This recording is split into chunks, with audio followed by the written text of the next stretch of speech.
Are you one of the narrators, DMs, or GMs who stress a little bit about how the things in their world, the things in the story, sometimes feel a little bit unrealistic?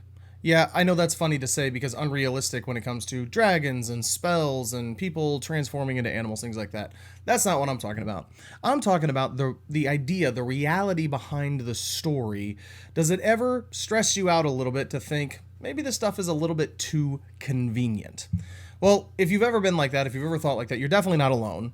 Maybe I'm the only other person on the planet with you, but I doubt that. We'll see how many comments there are on the YouTube channel. But the idea here is that I want you to wrap your head around all of your favorite film, all of your favorite television shows, all of the things that sometimes feel too convenient. And I want to give you one specific out. The thing that'll make you feel better about all of this could never realistically come together. This could never realistically happen. I want to give you one specific thing that you can always say to yourself to make that okay. And that one thing is, we do not write or tell stories about people that don't have interesting things happen to them. All right? Focus on that, because here's the thing.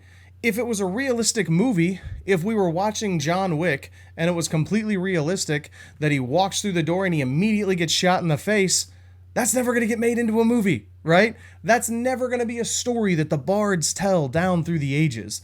What you and your group are creating is an epic and legendary tale of heroes who transcended the impossible, who went beyond what anybody else thought could happen, who beat all of the major things, right? That's the story that you're telling. Those are the people that you are talking about.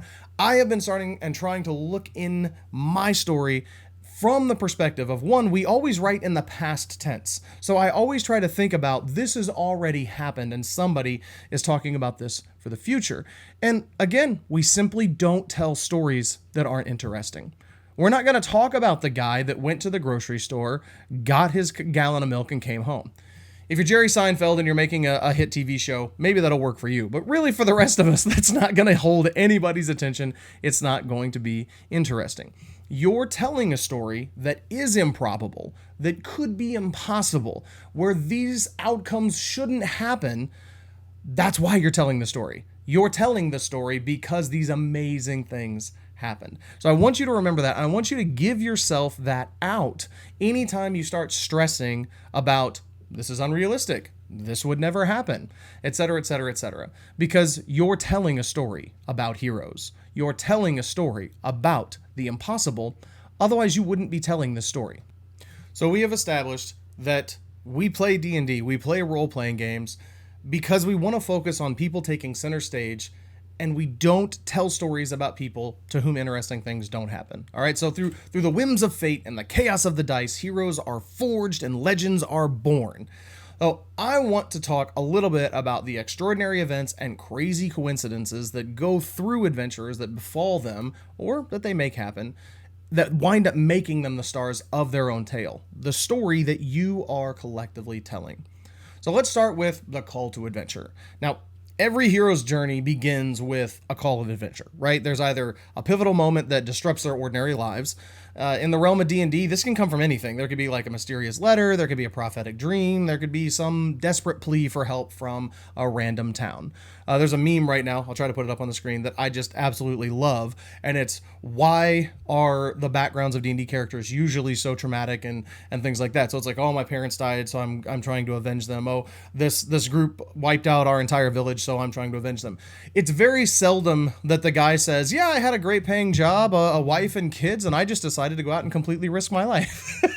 So again, we have established these are not normal people. The normal people are who the PCs talk to, and we call those NPCs. You could say not interesting characters if you wanted to, but they can be interesting. So let's talk about that crazy coincidence.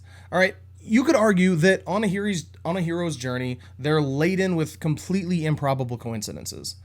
However, these serendipitous moments are not just flukes, they're the essence of storytelling. The paths of your heroes are completely littered with twists and turns, encounters, dramatic revelations. The unpredictable nature of D&D, of our narrator storytelling, allows us to create that tapestry of events and keep driving the story forward. And it's within these extraordinary circumstances that the heroes arise.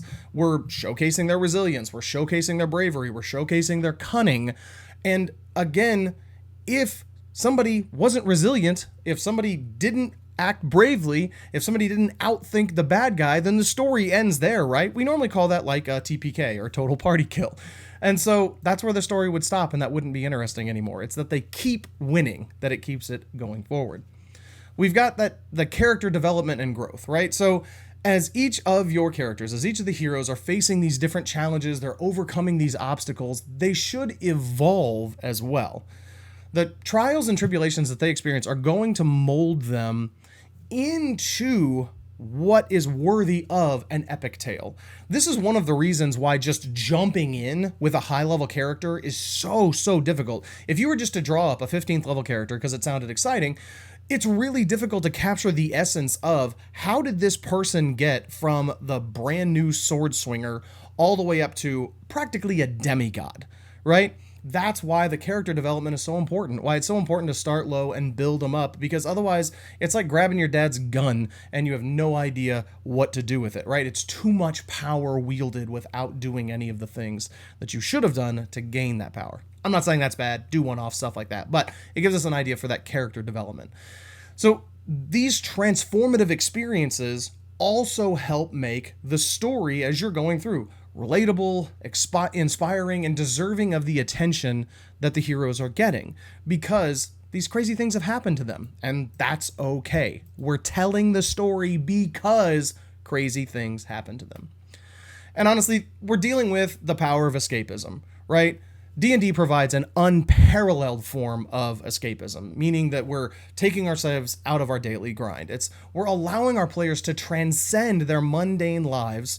Maybe your life isn't mundane, so don't take offense to that, but we're allowing them to transcend the mundane and step into a world of fantasy and wonder. The heroes our players embody serve as a reflection of their own aspirations, their dreams, their desires, and by immersing themselves in these extraordinary narratives, players find solace and inspiration that empowers them to confront their own stuff. I don't want to wax too poetic here, but to tie that back into what I'm saying about we don't tell stories about things that aren't interesting, our players, they don't want to play the guy that has to go to the mall and pick out a new pair of pants, right? That's not exciting because that's what they live. They want to transcend the ordinary and go into the crazy, the wild, the fantastic. That's why we're telling these stories. Then we've got just kind of that hero's journey, right? The universal tale. A hero's journey depicted in D&D or whatever storytelling medium you're using, D&D, Pathfinder, even some other random RPG out there I don't know about.